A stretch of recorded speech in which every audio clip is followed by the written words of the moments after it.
Good morning. Welcome to my garden.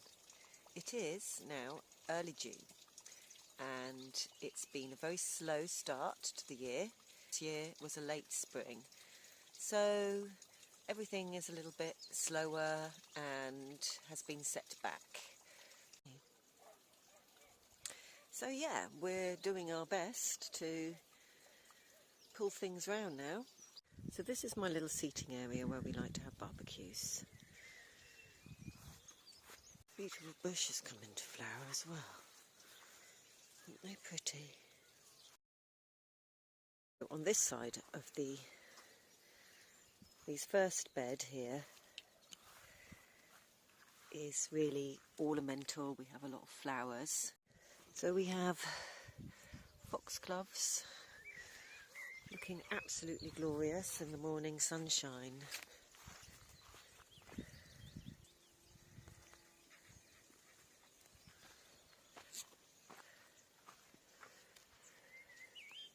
bees love them. We have the chives, and I think that they all look quite nice. These little bells are going over now, going to seed for another year. And here we have purple sage in the front. These will flower, little red flowers here. There's another perennial. And here we have strawberries. I've got some in a little pot here, so we should have some nice strawberries.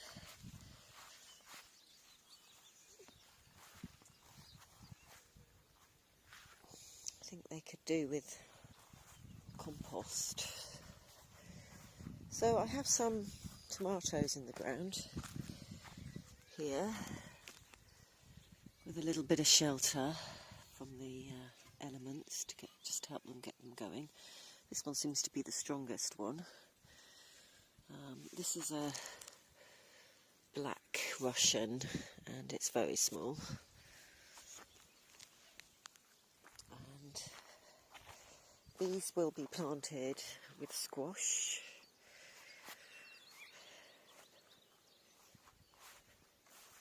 In this corner I have more tomatoes ready to be planted.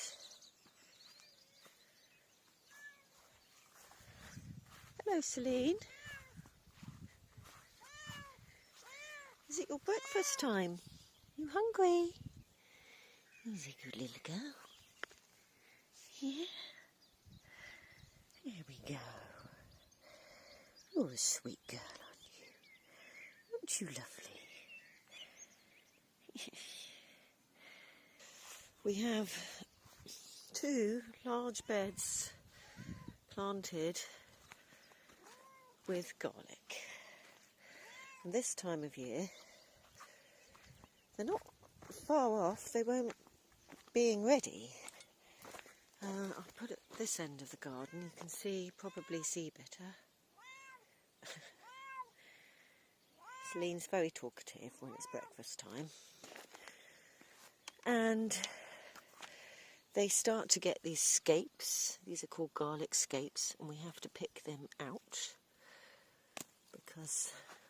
and we can eat these because we don't want the garlic to flower. We want to put its energy into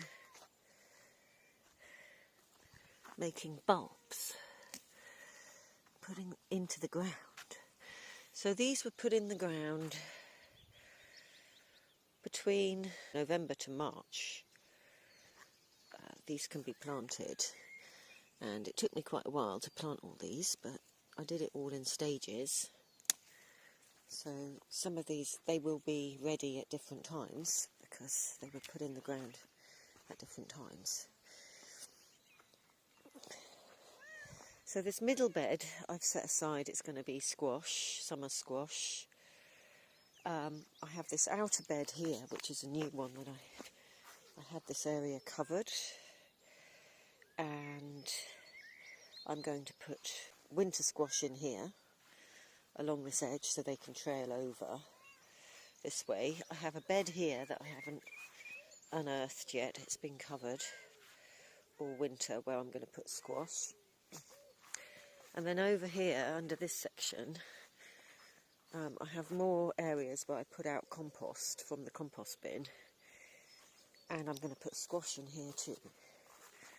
In this section, I just spread out some compost. Here's the compost bin. And as it came out, there was a big mound, so I just spread it out, and I've made a bed here, and I've put in more potatoes.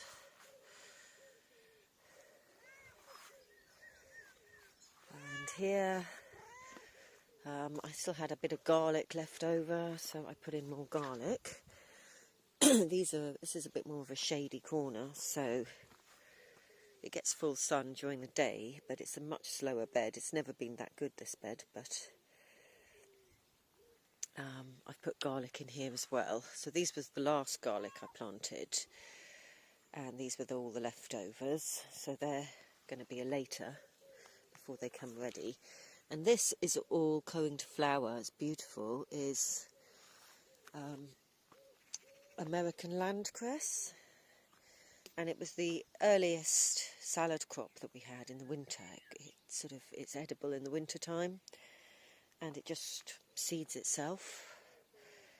So I like it because it makes a garden cover for the garden in winter, and we get nice spicy salad leaves. They're very tender in the winter time. So this is my carrot bed, which I need to give it a weed. And we have some little carrots, but it's very Spartan. I mean, really, there's not that many carrots in this bed. Still a few coming up. It's hard to tell when they're coming up which is grass, which are the weeds and which are the carrots. But now they're bigger, I can tell quite easily. The carrots are coming up quite well, actually. But there's not that many of them. So I'm going to do another seeding in here and seed in between, or I could grow other things in between here. On this edge I've put in a crop of radish along the edge of the bed.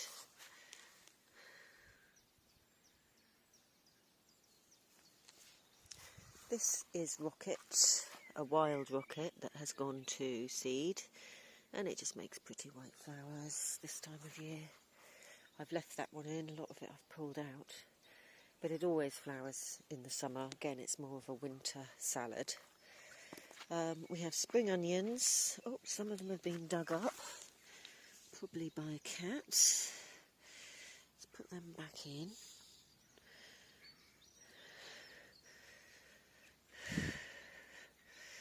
The weed. Looks like a cat's been digging around in here. So, spring onions I planted earlier, and they're a bit bigger, and these are the new ones that I've recently planted. We have rocket. This isn't the wild rocket, this is, but it's all gone to seed as well. I'm going to let it go to seed here. So here I have my mint plant, mint bush, and it's oh, I love it. It smells absolutely superb. It's peppermint, and this was a tiny, it grows very, very vigorously. It was just tiny last year when I planted it, and now we have this huge bush.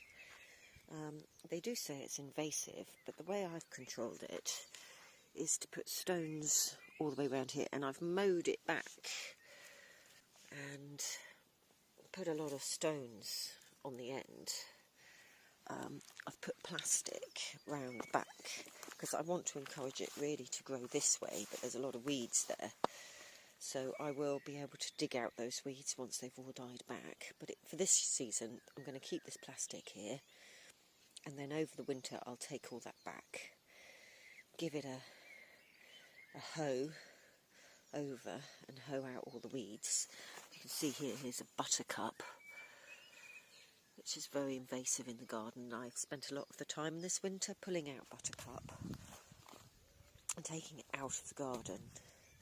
because its roots will regrow and it spreads very, very fast. So it's something we want to get out. I also have a continuous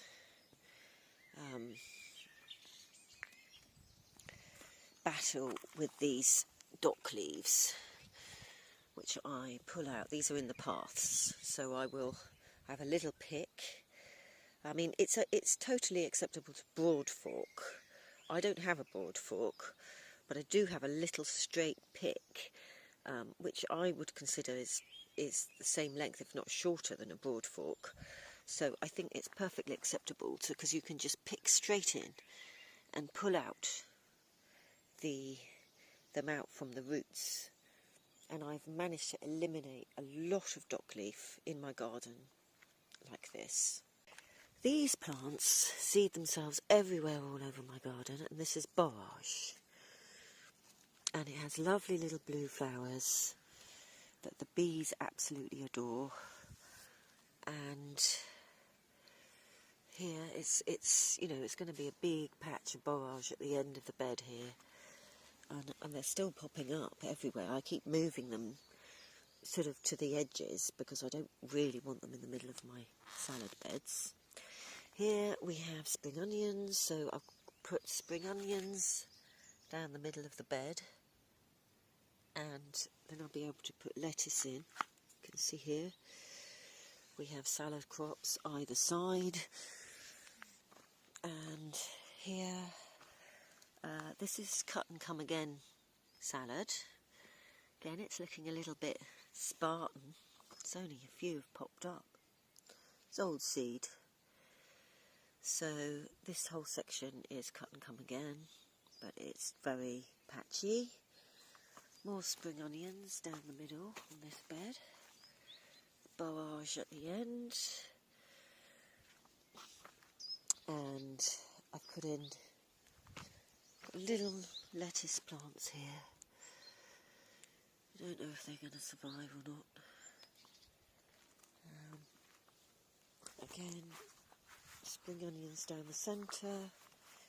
Some of them have been pulled out by creatures. Let's pop that one in. And little lettuce here. It's just, everything seems to be just going really slowly. I don't know if it's just because I'm not patient. These ones are coming on. They're getting a little bigger now. More dock leaf that needs pulling out. Let's get that one out. Here we have spring onions. These are last year's spring onions. The spring onion patch. So these are being pulled now. This one wants to be pulled. It'll come straight out. There we are. Nice spring onion. So they grow slow, but you've still got a good crop there to pull. These are onions. They're not really from sets, they're just leftover onions that I had that I separated, and I've put them all. I've just planted them out in various places around the garden. More borage, more of this wild rocket and some weeds. This bed here, I have a mix of crops. These are broad beans. This one's fallen over. Some of them at the back are looking nice and tall. Here we have potato. Broad bean, potato. Same again. Potatoes, broad beans. And these are Jerusalem artichokes. So the bed behind is supposed to be all Jerusalem artichokes, but this one has strayed into my potato bed. But the idea of putting the broad beans in with the potatoes is that you get a broad beans are nitrogen fixers, so they pull all the nitrogen down, and potatoes like to pull the nitrogen out. So they basically are pretty beneficial to grow together. Started weeding out this garden in January. We had a very dry January, and I did a lot of bed prep and kept it all weeded, and I had big row covers over the rows and small bed area that I covered. So I've used these are paper sacks from the animal feed that I put down, and then I've put a piece of plastic over the top. So that will be a squash bed, as will this outer bed here. So we have rows here. We have 1, 2, 3, 4 rows, and then it gets messy. That's another area that I need to recover, as it's got overrun with dock leaf.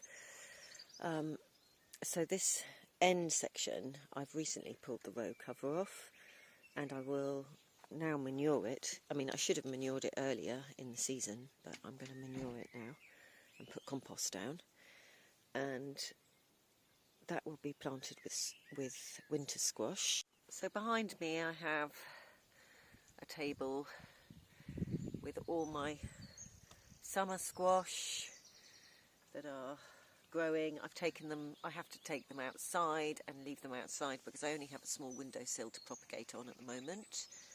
And they are coming along. They're getting their third leaves now. And I just water every morning, so we're going to start watering soon. And so yeah, they're waiting to be ready to be planted, but they need to get a little bit bigger yet.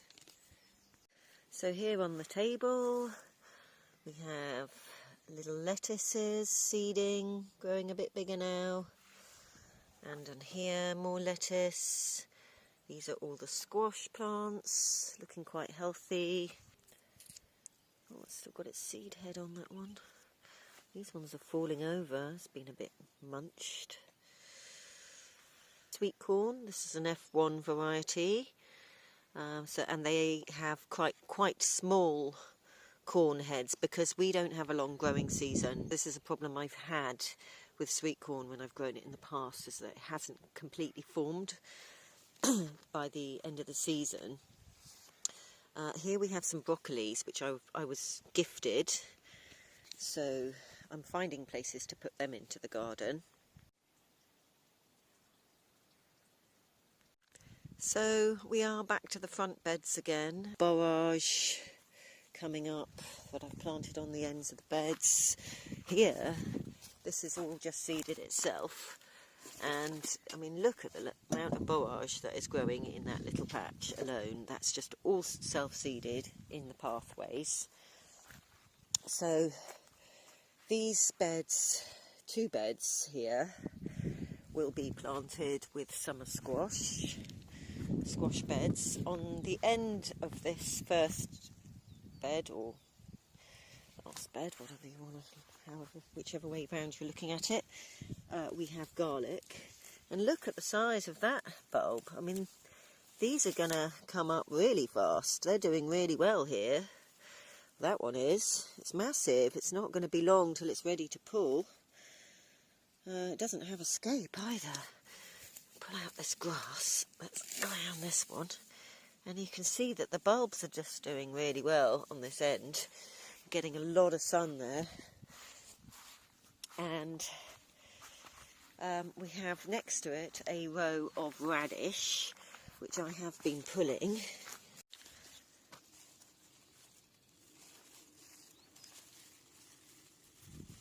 Still very small, and they're going to seed soon, and they're going to seed small. So, got to get as many out now as I can before we get to that point. But some of them are a good size. Here we have leeks. So they're beginning to flower, so these are the heads.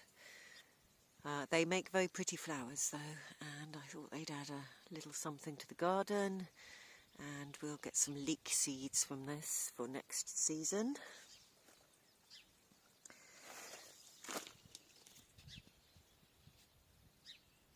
So on the other side of the leeks we have an area, when I pulled all the leeks out there's a lot of weeds there, so I've covered it over, as you can see, with paper, cardboard.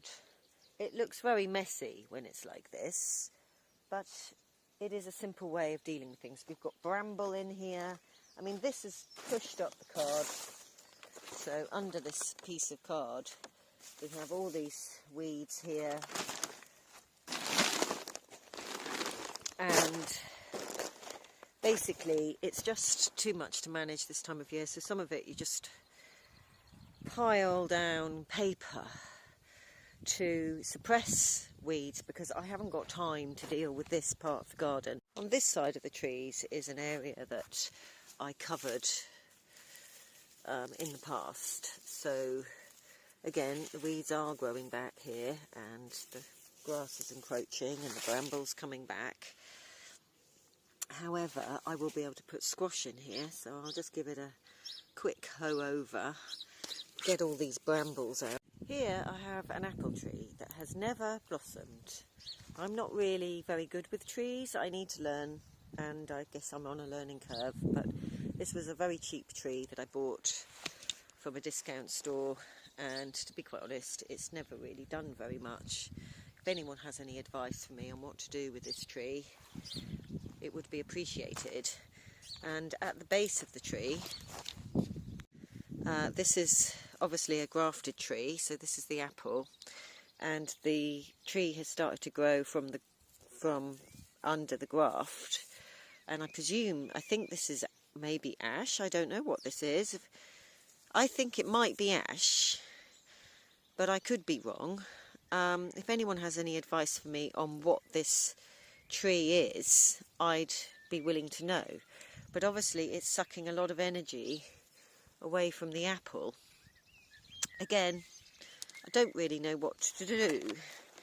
So if anybody out on YouTube is willing to give me advice on what I do about this, whether I just leave it and leave this tree to grow, should I trim back the apple and just cut it right back? Who knows? So here I've put down paper again. So these are literally just onto the earth, and what I will do is I will bring in compost here, and again I can put in more winter squash I'll be putting in here. I haven't even started my winter squash yet, but they will grow really fast, so that's on my list to do. So this section is looking really messy as well at the moment, but these are going to be extra beds. So this end of the garden was absolutely wild last year, and I've managed to trim back, so I've sort of gained a little bit more space, and I've put in here red currant. Again, we've got a messy corner. I've got a lot of wood there that I've got to pull all out, and all the weeds have grown up around it, but that's for our barbecues and our little garden space. Here we have a large plum tree. Again, it's just never blossomed, and I don't know what I'm doing wrong and why it won't blossom.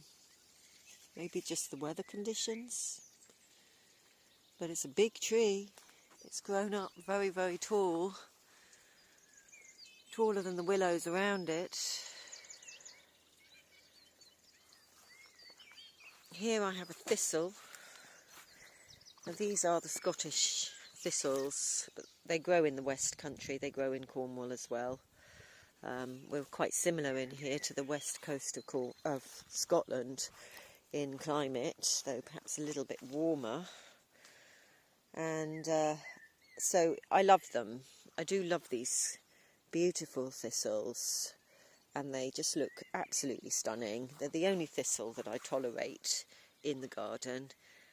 This one grows back every year, and I haven't got the heart to chop it down, so I'm going to let it flower because they're really pretty with their purple heads, and they're not too prickly, these ones either. Oh, ouch. Well, they are. This is quite young, it will become more prickly. So thanks for tuning in for my June garden tour, and this time of year it is just lovely. It's just, I should be getting a lot more vlogs out now throughout the summer, but that's a particular patch of the season where it's really, really wet after Christmas and early spring. It's just, you know, it was just really hard work, really. I was just here on my own and felt a bit overwhelmed with everything, so it was a lot to do, and just getting through, really, and through the wet season. And now we've got this glorious weather, and I'm hoping that I'll get more vlogging done this year. People will be coming over the summer and helping in the garden, so hopefully we'll get some more footage out for you. So keep tuning in, and thank you for watching. Have a lovely day.